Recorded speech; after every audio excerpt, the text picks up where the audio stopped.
Saiu o resultado. E ele é mais do que um número. É um recado direto, claro e impossível de ignorar. O SBT começou a pagar o preço por uma escolha política. Uma escolha que ignorou o público, desprezou a própria história e apostou todas as fichas no poder.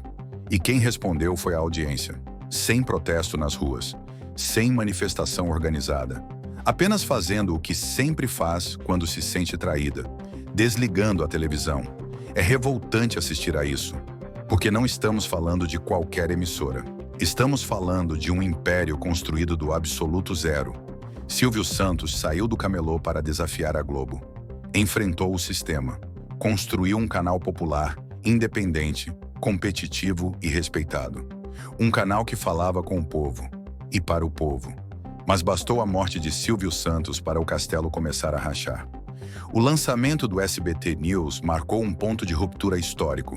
Um momento simbólico que escancarou a mudança de rota da emissora. No palco, duas figuras que concentram hoje uma das maiores rejeições populares do país. Luiz Inácio Lula da Silva e Alexandre de Moraes. A imagem correu o Brasil. E para milhões de brasileiros, ela disse tudo sem precisar de uma única palavra. Ali ficou claro que o SBT havia escolhido um lado. E não foi o lado do público. O resultado veio rápido, muito rápido. Após o evento, o SBT perdeu 17% de audiência. Patrícia Bravanel registrou a pior audiência dos últimos 2 anos.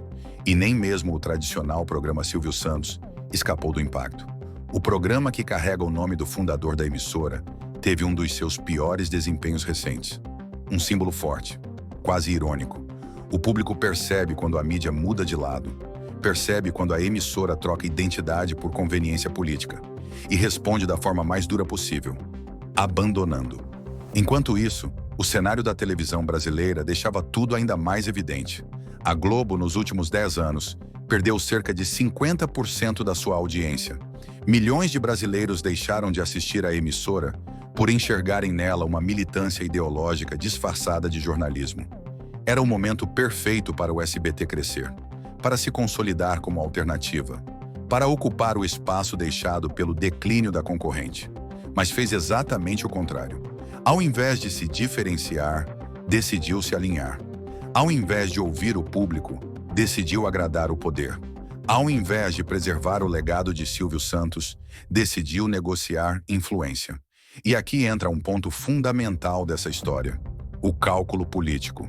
Tudo indica que essa aproximação não foi inocente. A aposta parece clara. Ao se aproximar do STF, garantir blindagem institucional. Ao se aproximar do governo Lula, abrir portas para verbas públicas, publicidade estatal e proteção política. Mas houve um erro grave nesse cálculo. Um erro fatal. Eles esqueceram do ativo mais valioso de qualquer emissora: a audiência. Sem audiência não há relevância. Sem audiência não há credibilidade. Sem audiência não há futuro. Zezé de Camargo foi uma das vozes que verbalizou o sentimento popular. Disse o que milhões já estavam pensando. E por isso viralizou. Por isso ganhou mais de 1 milhão de seguidores em pouco tempo. Ele não criou a revolta. Ele apenas deu voz a ela. O público brasileiro está cansado. Cansado de ver emissoras se ajoelhando diante de políticos. Cansado de ministros do Supremo ocupando palcos que deveriam ser do jornalismo. Cansado de censura disfarçada de regulação. E quando o público cansa, ele muda de canal. Hoje vemos um movimento claro. Quem rejeitou a Globo começa agora a rejeitar o SBT. E a audiência migra. A Record, por exemplo, aparece como a principal beneficiada desse processo. Assim como aconteceu no mercado de marcas, quando consumidores abandonaram empresas tradicionais e buscaram outras que ainda representassem seus valores. Mas existe algo ainda mais doloroso nessa história: o legado. Silvio Santos construiu tudo enfrentando exatamente esse tipo de poder. Nunca precisou de governo. Nunca precisou de STF. Nunca precisou se ajoelhar diante de políticos.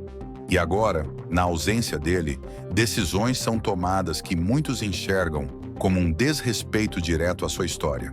Como pai, como empresário, como símbolo da comunicação brasileira, é impossível imaginar que ele aprovaria esse caminho. Não estamos falando apenas de audiência. Estamos falando de identidade, de coerência, de memória. Esse episódio escancara uma crise muito maior. A crise da imprensa tradicional no Brasil. Cada vez mais distante do povo. Cada vez mais próxima do poder. Cada vez menos confiável. O público está acordando. Está escolhendo com mais cuidado onde coloca sua atenção. E está cobrando coerência. O recado foi dado. Duro, claro, inequívoco. O SBT perdeu audiência. Perdeu confiança. E agora enfrenta a maior pergunta da sua história recente. Vai continuar nesse caminho? Ou vai finalmente ouvir quem sempre sustentou a emissora? A audiência já respondeu. Agora, a decisão é do SBT.